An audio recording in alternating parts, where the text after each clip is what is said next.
There's a story we don't often tell about human evolution. It's not about the rise of empires or the discovery of fire. It's not about tools or language. It's about trust, the invisible force that has shaped everything we've built, from the simplest village to the modern world. It may seem like trust is just a social nicety, something we take for granted, but trust is one of humanity's most powerful survival strategies, so much so that our very survival as a species depended on it.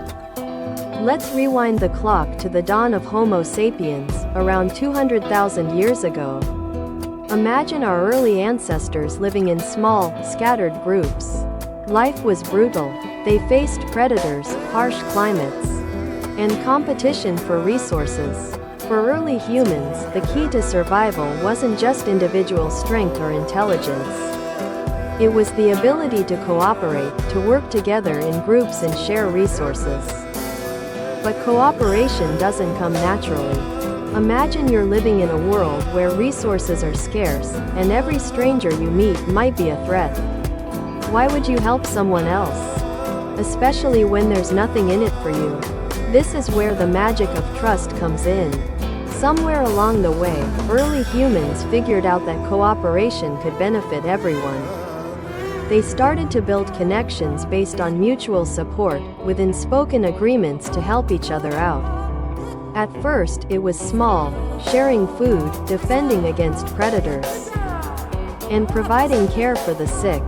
But slowly, these small acts of trust began to snowball, creating the foundation for larger social networks. The real breakthrough came when humans began to trust each other across generations.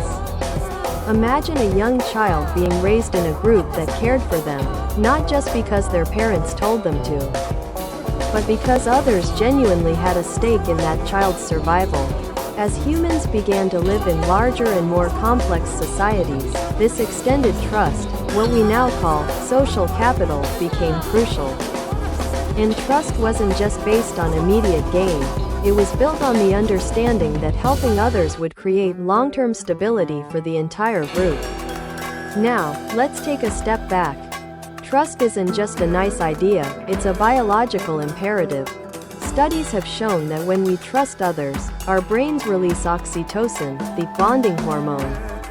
It creates a feeling of warmth, connection, and safety. But here's the twist. It also strengthens our willingness to cooperate, even when it's risky. Without trust, we couldn't have built societies, cities, or civilizations. We couldn't have achieved what we did as a species. But trust isn't a static thing. It's fragile. Throughout history, we've seen what happens when trust breaks down. Societies that fail to nurture trust fall apart. Whether it's the collapse of ancient civilizations or the fracturing of modern institutions, when trust is eroded, chaos often follows. And here's where the story gets even more interesting. As we face modern challenges, climate change, pandemics, political polarization, trust is more important than ever. The question isn't just whether we have enough resources or technology.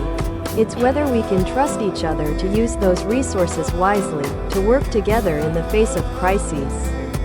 So, as we look back at the long arc of human history, remember this: our greatest survival tool wasn't just fire or weapons. It was the simple, often invisible act of trusting each other.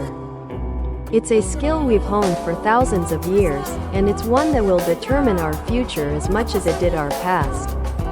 In the end, trust may be the silent revolution that changed the course of human history, and it's still shaping the world we live in today.